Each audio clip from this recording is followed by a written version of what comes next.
Maigdir sa wilin.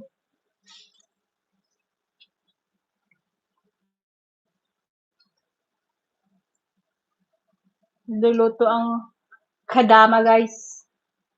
Ang kadama. Nag-cooking ng sambusa. I'm cooking sambusa. Because today is Ramadan. Yeah, not just today. Almost, tapos na malapit na almost done na. Almost end. Pala Ramadan. Mag-i-end na ang Ramadan. Salamat naman. Kapoy, oy! Oh, Jesus God.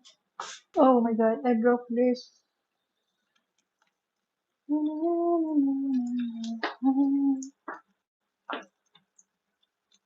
Hello everyone, kamusta po?